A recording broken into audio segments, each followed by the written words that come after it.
Hello, BookTube. I've got a little bit of mail for you today on a warm, rainy day here in Boston. I just noticed the other day when I took the bean to the woods that her little brook was really struggling to get past its bed of rocks because it hadn't rained in a long time. We had a block of rain that went on for a solid week, just on and on and on every day.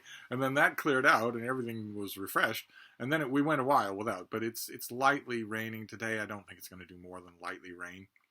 But it's got a lot of hot, humid, clingy weather along with it. So I had to keep an eye on the precincts, on the birds' stuff, and on the front porch to make sure stuff wasn't damp. But I got 3 packages from in there. No actual periodical mail yet, which makes me think that a big delivery is coming yet today.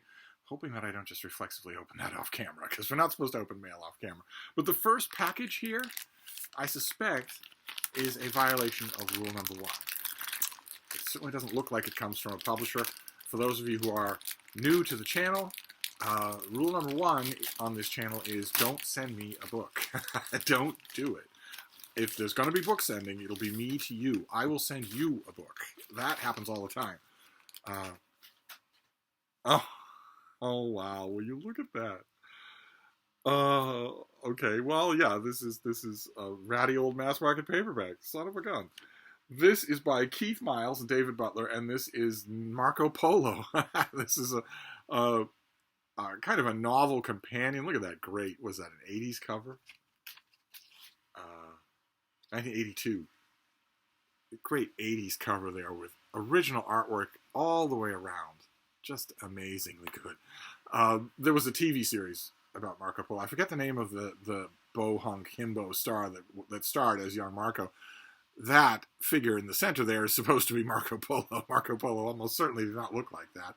But this is just a novel telling stories from Marco Polo's book, but also just inventing stuff, and I imagine adapting the screenplay. I'll have to read into the detail, the provenance of this. This is you can see there a Pinot art. That I don't know who that person is, but that person is responsible for a lot of great 80s cover art. And I don't know if Keith Miles and David Butler had anything to do with the sensational NBC miniseries. I don't remember if they did or not. I'll have to find that out. Well, I don't have to find that out. I'll certainly be reading this. I think this was probably in connection with S&M travel journeys, where Mark at Book Time with Elvis and I are reading travel writing for the rest of time. We just decided to do a monthly travel writing reading extravaganza. And then because he was linked with me in a BookTube event, he stopped making BookTube videos. Just got off the platform. And for all I know, has left his home country. Because I'm toxic. I'm a pariah, a leper. but this will be, I haven't read this since 1982, so this will be lots of fun. I used to have this on my shelf next to a novel that had very similar cover art, although I don't think the cover art was by Pinot. It was a novel called Excalibur, a mass market paperback, white with artwork on the cover there, called Excalibur. It was a collaboration between the great artist Gil Kane, who I think did the cover, and John Jakes, if I remember correctly. And I don't have a copy of that anymore. The Brattle will provide. That will turn up. This will turn up eventually at the Brattle. Now it doesn't have to. I have a cheesy old mass market paperback. Great. Then we have 2 packages that do not violate rule number 1. They are clearly from publishers. So let's see what the first one is here. I'll put this garbage aside. Oh, this is a little bit warped from the rain. Oh, okay. This is a finished copy of something we've seen already. This is coming out in mid-June. This is by Nathan Goh, and it is Forgiving Imelda Marcos. And it is a novel about Lito Macareg, a Filipino chauffeur who spent his life driving around the country's political elite. And when he suffers a heart attack, in the wake of that, he knows he's running out of time despite the quippy optimism of his nurses and doctors. He needs to reach his estranged son, a journalist who lives in the United States, far from his father's Manila nursing home, so he offers his son a scoop. He recounts a journey he took with the former President Corazon Aquino in her later years, driving through the night at her behest. They leave for a secret destination that she will not disclose, From an envelope in Corazon's possession, Leto gathers they're en route to meet Imelda Marcos, the flamboyant wife of the late Philippine dictator, who allegedly had Corazon's politician husband killed.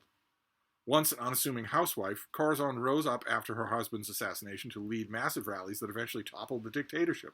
What could be her purpose for this clandestine meeting?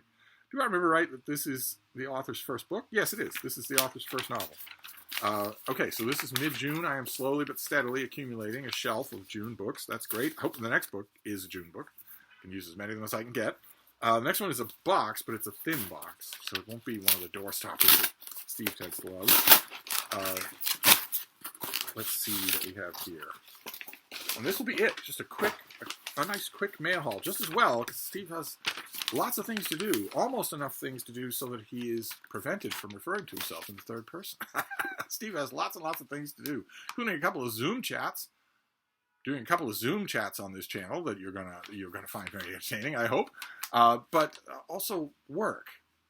That means I can't just make videos all day. But anyway, oh goodness gracious. Okay, great. This is from Princeton University Press. Princeton University Press has an ongoing series where they take ancient works and give them new translations, maybe chop them up a bit, maybe select themes running through them in order to make a kind of, I think it probably started as a sort of a tongue-in-cheek self-help guide from the ancient world.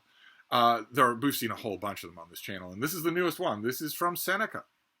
So all you fake Stoics out there will definitely be interested. This is How to Do the Right Thing, an ancient guide to treating people fairly by Seneca. And this is it's selected and introduced by Robert Castor, and I bet this is a new translation as well. So the tagline on the press sheet is how ancient Stoicism can help teach us to treat others and ourselves more fairly and mercifully. Yes, indeed. That's exactly what it teaches. It doesn't teach you to stare constantly at your own navel. No, it teaches you all about others. That's the heart and soul of Stoicism. There are times when we've all felt that we haven't been treated as we deserve, that we've been misjudged, shortchanged, or given a raw deal. And at one time or another, other people have probably felt that we've treated them just as unfairly. This book draws on the principles of ancient Stoicism as articulated by the Roman statesman and philosopher Seneca. Seneca is a statesman now. Okay. To help readers better navigate one of the most important practical questions of daily life, how to do right by others. Starting from the virtue of magnanimity, the opposite of small-mindedness, this book draws together lessons from Seneca's writings that stress the importance of calm and clear thinking, of judging oneself fairly before judging others, and of cutting people slack with a bias toward mercy, all delivered in crisp and lively new translations with the original Latin on facing pages. Oh, how fantastic. So not only is this a new translation, but it's got the Latin on the other side. Great. Fantastic. So that's it. This is drawing on ancient Stoicism to stress the importance of calm and clear thinking, of judging oneself fairly before judging others, and of cutting people slack. So, and that definitely applies to, if your wife is late cleaning the dishes or providing food on the table or educating, raising, and financing your children or knowing their names. If she's a little bit behind on any of that, maybe she's doing that thing, I don't know, menstruating, I think it's called, you should cut her some slack. It's only if she screws up a second time that you should slug her across the face like a good, self-respecting Stoic. Anyway, this comes out in June as well. All right, so this is another June release. Great, fantastic. This comes out at the end of June. These books are always a lot of fun. I ought to write about more of them than I do because I'm always happy to get them. And so that is it. That is our quick abbreviated mail haul. We have a debut novel, which I love, and we have translation from the ancient world, which I love. This is really a Steve mail haul, plus an old novel from the 1980s when all the world made sense. So not a bad mail haul at all. I will definitely take that. I think more might be coming, but I doubt that I'll make another video today. If more stuff comes in the mail, I'll probably just set it aside and make a video tomorrow. I can't make videos all day long. But anyway, I'm going to wrap this up, but I'll be back. Thank you, BookTube.